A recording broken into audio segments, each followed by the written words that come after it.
कांग्रेस बहुत कन्फ्यूजन इसमें डालती है और कांग्रेस का जो झूठ है वो पहले कहीं ना कहीं किसी मात्रा में भले ही वो काम आया होगा, लेकिन काठ की हंडियां बार बार चढ़ती नहीं है। के साथ जा सकता हूं। किसने बुलाया उनको?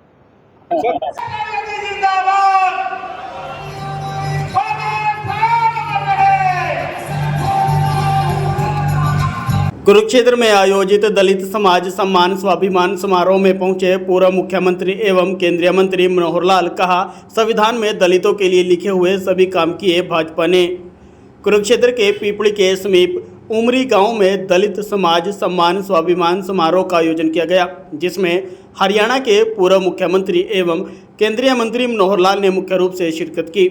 वहीं उनके साथ केंद्रीय राज्य मंत्री अर्जुन राम मेघवाल, राज्यसभा सांसद दुष्यंत कुमार गौतम, राज्यसभा सांसद कृष्ण पंवार, सांसद नवीन जिंदल, राज्य मंत्री सुभाष सुधा, पूर्व सांसद अशोक तंवर मौजूद रहे।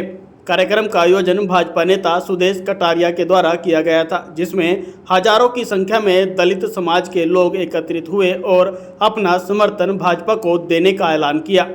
केंद्रीय मंत्री मनोहर लाल खट्टर ने पत्रकारों से बातचीत करते हुए कहा कि बाबा डॉक्टर भीमराव अंबेडकर ने जो संविधान में दलितों के लिए लिखा था, भाजपा ने उसे पूरा करने का काम किया है और आगे भी करती रहेगी।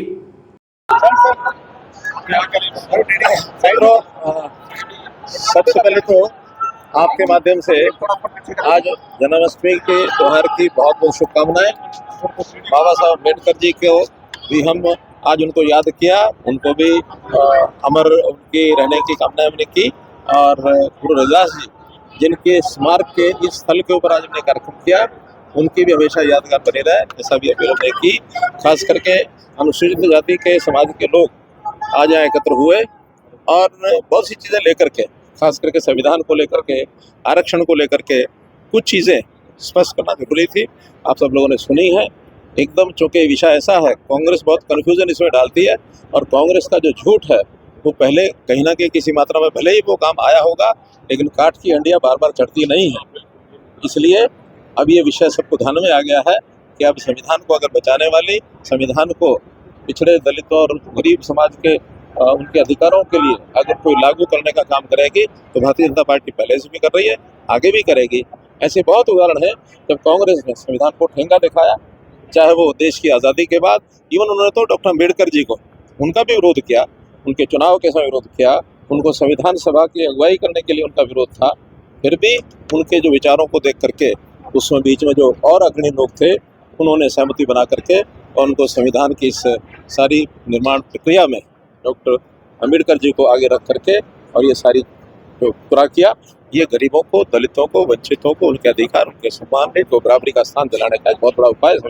सर, आपको लगता है कि और इसी तरह के दलित सम्मेलन करेगी, क्योंकि कहीं ना कहीं भारतीय जनता पार्टी को लोकसभा चुनावों में दलित और जाटों का कॉम्पिटिशन के कारण नुकसान भी उठाना। मैंने तो पहले आपको बताया कि हो सकता है कुछ लोगों को इसका प्रभाव हुआ होगा, लेकिन काठ की हंडियां बार बार चढ़ती ही नहीं है। और वो तो चाहें उनकी मर्जी चले तो दलित समाज को, पिछड़े समाज को वोट भी ना डालने दें। हम तो हमेशा मताधिकार अधिक से अधिक कैसे हो, कैसे लोग अपने राइट ऑफ फ्रेंचाइजी का, वोट का उपयोग करें। अभी जैसे हम देख रहे हैं कि चुनाव की तिथि को लेकर के लगातार 4 छुट्टियां आगे पीछे पड़ रही हैं और 4 छुट्टियों में 1 छुट्टी लेने के बाद 5 छुट्टियां हो जाती हैं।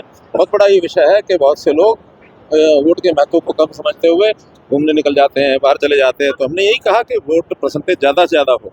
हमने अपनी पार्टी की बात नहीं कही, हमने एडल्ट फ्रेंचाइज की संविधान की एक जो मर्यादा है या संविधान की जो एक जो इच्छा है लोगों को वोट डालने के लिए जो प्रेरणा दी गई है, उसको पूरा करने के लिए हमने आह्वान किया और वो इसका भी विरोध कर रहे हैं। इसका मतलब उनको तो लगता है कि वोटिंग कैसे हम कम करा सकें। और मुझे अंदेशा है कि अगर इसी प्रकार का वो स्टैंड रखेंगे तो कहीं ना कहीं हमारे दलित समाज को, पिछड़े समाज को कहीं ऐसा ना हो कि वोट देने से भी वो वंचित करने की वो प्लानिंग बना रहे हैं। लेकिन हम बिल्कुल होने नहीं देंगे, ये दबंगाई चलने नहीं देंगे, दंगा मस्ती चलने नहीं देंगे। कह रहे हैं मैं बीजेपी भी नहीं जाऊंगा, अगर मेरी संख्या हुई तो मैं इंडिया गठबंधन के साथ जा सकता हूँ। किसने बुलाया उनको?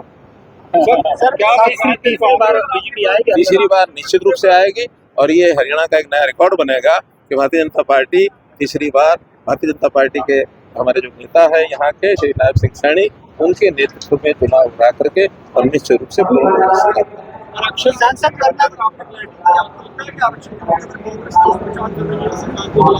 मैंने कहा झूठा प्रचार कर रही है ना, और उस झूठ को ठीक करने के लिए ही आखिर हमको आप लोगों का भी सहारा लेना पड़ रहा है, हमको समाज के लोगों का भी सहारा लेना पड़ रहा है, ताकि झूठ ना चले। और ये झूठ मैंने बताया बार बार चलता नहीं है, झूठ एक बार चल जाता है। इसलिए मैंने फिर शब्द भी प्रयोग कर रहा हूँ कि काट की हंडिया बार बार नहीं चलती। अब ये चुनाव आयोग का, ये चुनाव के चुनाव आयोग के क्षेत्र में आता है। हमें